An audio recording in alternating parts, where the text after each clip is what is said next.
27 ವರ್ಷಗಳ ನಂತರದಲ್ಲಿ ಭಾರತೀಯ ಜನತಾ ಪಾರ್ಟಿಗೆ ಒಂದು ಅಭೂತಪೂರ್ವವಾಗಿರ್ತಕ್ಕಂಥ ಗೆಲುವು ದೆಹಲಿ ರಾಜ್ಯದಲ್ಲಿ ಆಗಿದೆ. ಹಾಗಾಗಿ ಈ ಸಂದರ್ಭದಲ್ಲಿ ದೆಹಲಿಯ ನಮ್ಮ ಎಲ್ಲ ಪಕ್ಷದ ಮುಖಂಡರಿಗೆ, ಕಾರ್ಯಕರ್ತರಿಗೆ ಹಾಗೂ ಮತದಾರರಿಗೆ ಅಭಿನಂದನೆಯನ್ನ ನಾನು ಸಲ್ಲಿಸೋದಕ್ಕೆ ಇಚ್ಛೆ ಪಡ್ತೇನೆ. ದೇಶದ ಪ್ರಬುದ್ಧ ಮತದಾರರು ದೆಹಲಿ ರಾಜ್ಯದ ಅಭಿವೃದ್ಧಿಯ ದೃಷ್ಟಿಯಿಂದ ಭಾರತೀಯ ಜನತಾ ಪಾರ್ಟಿಯನ್ನ ಗೆಲ್ಲಿಸಬೇಕು, ನರೇಂದ್ರ ಮೋದಿಜಿಯವರ ಕೈಯನ್ನ ಬಲಪಡಿಸಬೇಕು ಅನ್ನೋ ನಿಟ್ಟಿನಲ್ಲಿ ಇವತ್ತು ಮತ್ತೊಮ್ಮೆ ನಮಗೆ ಆಶೀರ್ವಾದನ ಮಾಡಿದ್ದಾರೆ. ಇದರ ಜೊತೆಗೆ ಯಾವ ಆಮ್ ಆದ್ಮಿ ಪಕ್ಷ ಭ್ರಷ್ಟಾಚಾರದ ವಿರುದ್ಧ ಆಂದೋಲನವನ್ನ ಮಾಡಿ ದೆಹಲಿ ರಾಜ್ಯದಲ್ಲಿ ಅಧಿಕಾರಕ್ಕೆ ಬಂದಿತ್ತು, ಅದರ ಆಮ್ ಆದ್ಮಿ ಪಾರ್ಟಿಯ ಅರವಿಂದ್ ಕೇಜ್ರಿವಾಲ್ ಅವರ ಮುಖವಾಡ ಇವತ್ತು ಕಳಚಿ ಬಿದ್ದಿದೆ. ಸ್ವತಃ ಕೇಜ್ರಿವಾಲ್ ಅವರು ಕೂಡ ಹಿನ್ನಡೆಯನ್ನ ಅನುಭವಿಸ್ತಾ ಇದ್ದಾರೆ. ದೆಹಲಿ ರಾಜ್ಯದ ಮುಖ್ಯಮಂತ್ರಿಗಳು ಅತೀಶ್ ಅವರು ಕೂಡ ಇನ್ನೇನು ಸೋತಾಗಿದೆ.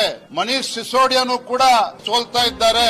ಇದರ ಅರ್ಥ ದೆಹಲಿ ರಾಜ್ಯದ ಜನರ ಮುಂದೆ, ಮತದಾರರ ಮುಂದೆ ಆಮ್ ಆದ್ಮಿಯ ಬಣ್ಣ ಇವತ್ತು ಬಯಲಾಗಿದೆ. ಇವರ ಬಣ್ಣ ಬಯಲಾಗಿದೆ. ಇವತ್ತು ಯಾವ ಕೇಜ್ರಿವಾಲ್ ಅವರು ಸ್ವತಃ Aam Aadmi party liquor gate scandal ಅಲ್ಲಿ ಸಿಗಾಕೊಂಡು ಮಂತ್ರಿಗಳು ಜೈಲಿಗೆ ಹೋದ್ರು, ಸ್ವತಃ ಅರವಿಂದ್ ಕೇಜ್ರಿವಾಲ್ ಅವರು ಜೈಲಿಗೆ ಹೋದ್ರು, ಸಚಿವರು ಜೈಲಿಗೆ ಹೋದ್ರು. ಸ್ವಚ್ಛ ಆಡಳಿತ ನೀಡ್ತೇವೆ ಅಂತ ಹೇಳ್ತಾ ಇದ್ದಂತ Aam Aadmi party liquor gate scandal ಮತ್ತೆ ಶೀಶ್ ಮಹಲ್ ಸ್ಕ್ಯಾಂಡಲ್ ನಲ್ಲಿ ಇವತ್ತು ತಮ್ಮ ಅಧಿಕಾರವನ್ನ ಕಳ್ಕೊಂಡಿದ್ದಾರೆ. ಮತ್ತೊಮ್ಮೆ ದೆಹಲಿಯ ಪ್ರಬುದ್ಧ ಮತದಾರರು ಭಾರತೀಯ ಜನತಾ ಪಾರ್ಟಿಗೆ ಆಶೀರ್ವಾದ ಮಾಡಿದ್ದಾರೆ.